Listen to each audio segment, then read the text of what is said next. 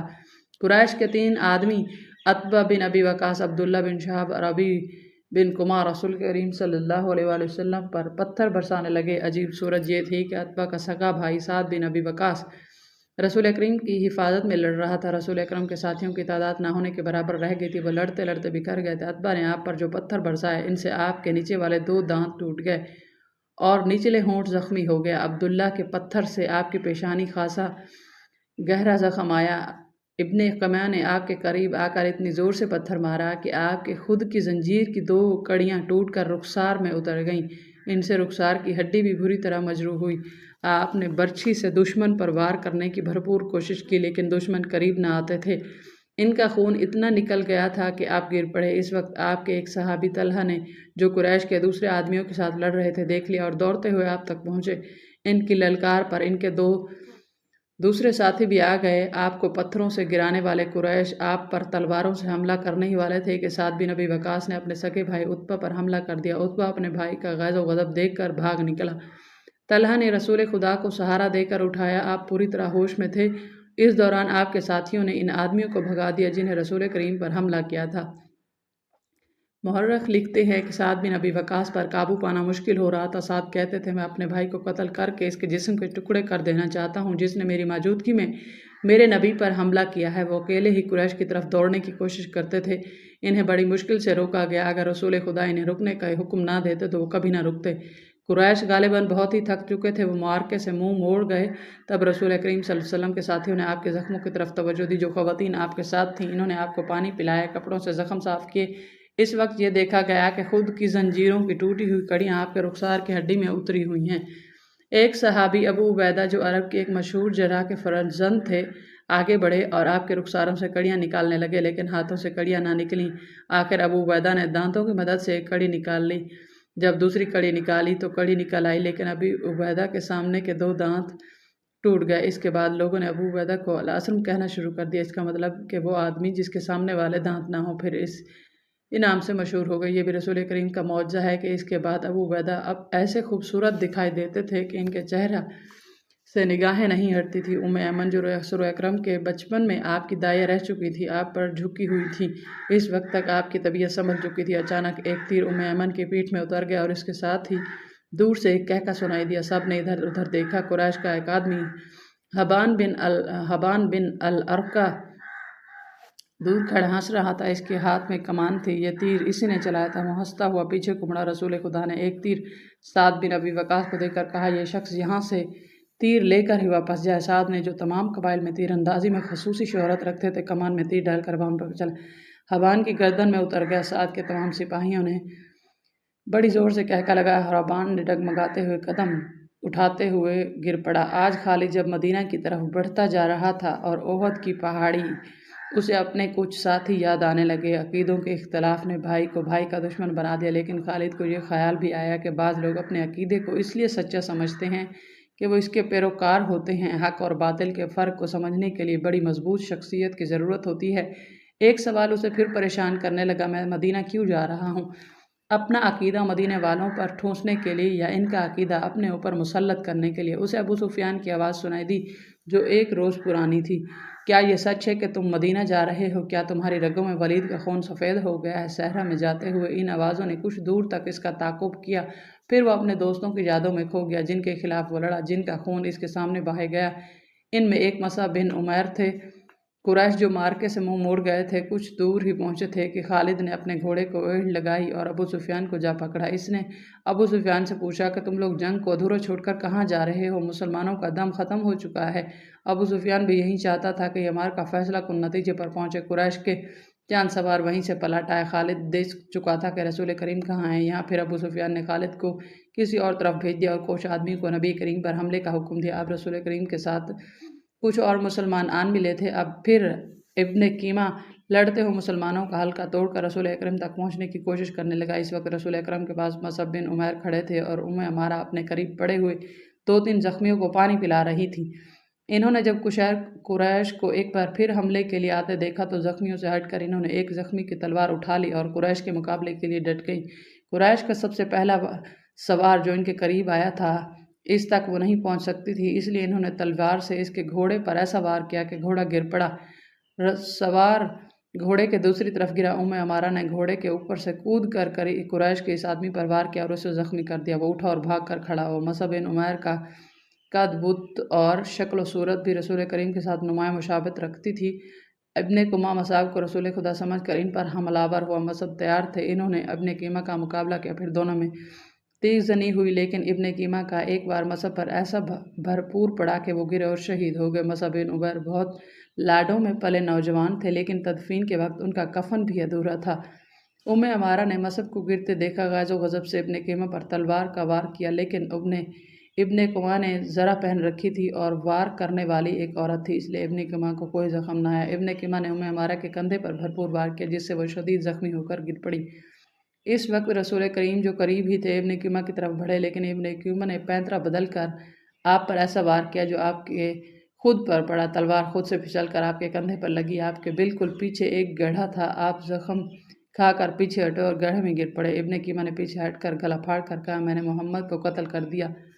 وہ یہی نعرہ لگاتا میدان جنگ میں گھوم گیا۔ اس کی آواز قریش نے بھی سنی اور مسلمانوں نے بھی۔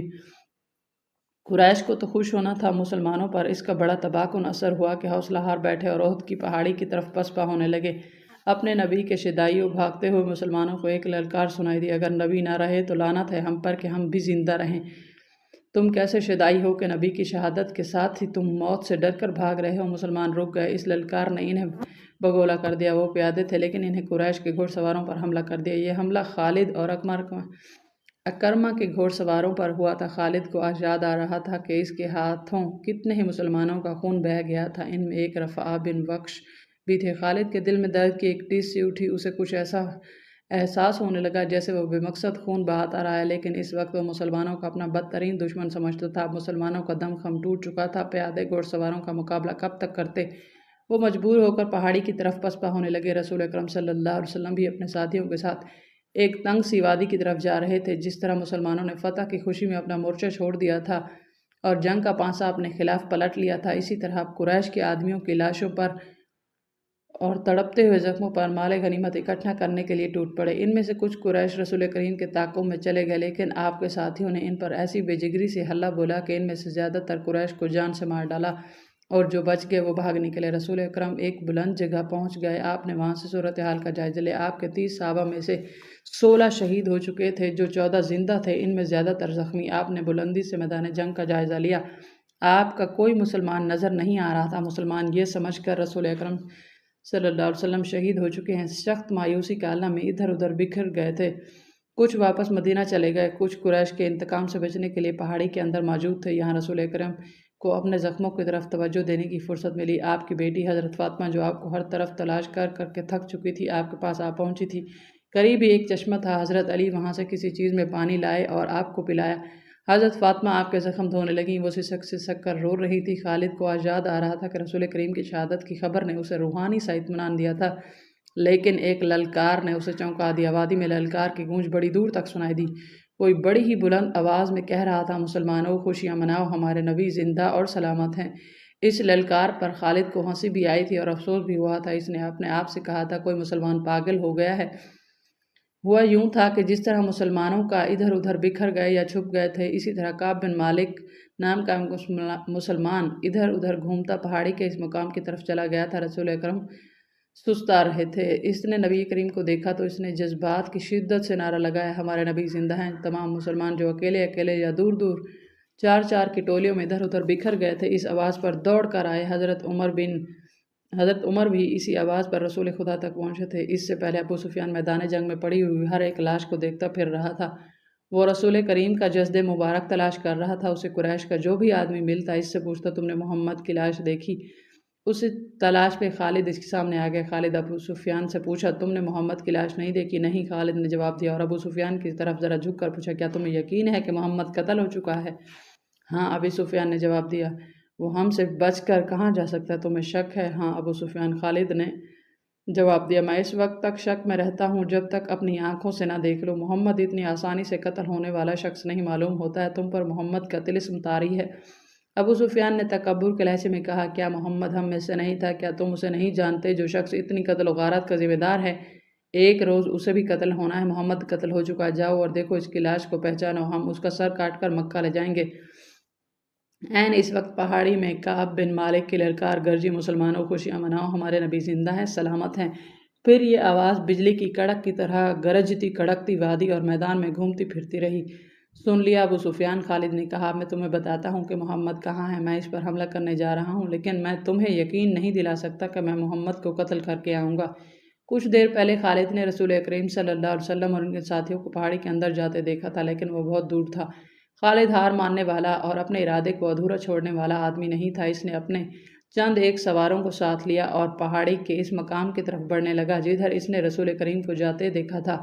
مشہور مورخ ابن حشام کی تحریر سے پتہ چلا کہ رسول کریم نے جب خالد کو اپنے سواروں کے ساتھ اس گھاٹی پر چڑھتے دیکھا جہاں آپ تھے تو آپ کے منہ سے بے ساختہ دعا نکلی، خدا ذوالجلال نہیں اس وقت وہیں کہیں روک لے۔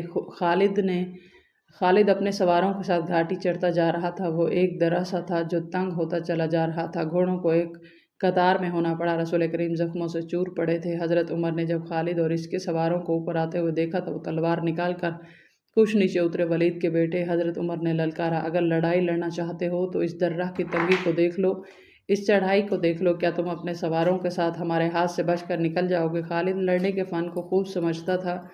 اس نے دیکھ لیا تھا کہ یہ جگہ گھوڑوں کو گھما پھرا کر لڑانے کے لیے موزوں نہیں ہے بلکہ خطرناک ہے۔ خالد نے خاموشی سے اپنا گھوڑا گھمایا اور اپنے سواروں کے ساتھ وہاں سے نیچے اترا۔ جنگ احد ختم ہو چکی تھی۔ قریش اس لحاظ سے برتری کا دعویٰ کر سکتے تھے کہ انہوں نے مسلمانوں کو زیادہ نقصان پہنچایا، لیکن یہ جنگ ہار جیت کے بغیر ختم ہو گئی تھی۔ لیکن یہ ہماری شکست تھی۔ خالد کو جیسے اپنی آواز سنائی دی۔ مسلمانوں کی نفری 700 تھی اور ہم 3000، ہمارے پاس 200 گھوڑے تھے۔ ہماری فتح تب ہوتی جب ہم محمد کو قتل کر دیتے۔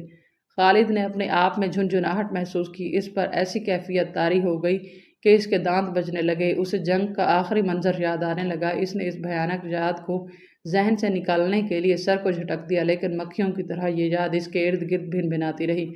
اسے اپنے آپ میں شرم سی محسوس ہونے لگی۔ جنگجو یوں نہیں کیا کرتے۔ خالد جب عمر کی للکار پر واپس آ رہا تھا تو اس بلندی سے اس کی نظر میدان جنگ پر پڑی۔ وہاں لاشیں بکھری تھیں، شاید ان میں بے ہوش زخمی بھی ہوں گے۔ لاشوں اور زخمیوں کو اٹھانے کے لیے نہ ابھی مسلمان آگے بڑھے تھے نہ ہی اہل قریش۔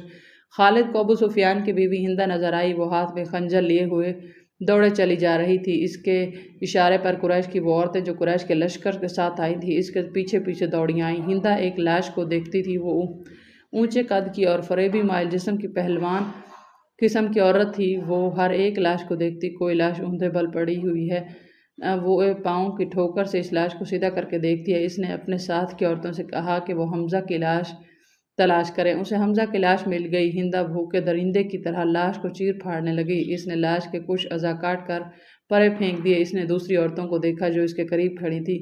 کھڑی دیکھ کیا رہی ہو؟ ہندہ نے ان عورتوں سے یوں کہا جیسے وہ پاگل ہو چکی ہو۔ یہ دیکھو، میں نے اپنے باپ، اپنے چچا اور اپنے بیٹے کے قاتل کی لاش کا کیا حال کر دیا۔ جاؤ مسلمانوں کی ہر ایک لاش کا یہی حال کر دو اور سب کے کان اور ناک کاٹ کر لے آؤ۔ اب وہ عورتیں مسلمانوں کی لاشوں کو چیرنے پھاڑنے کے لیے وہاں سے ہٹ گئیں۔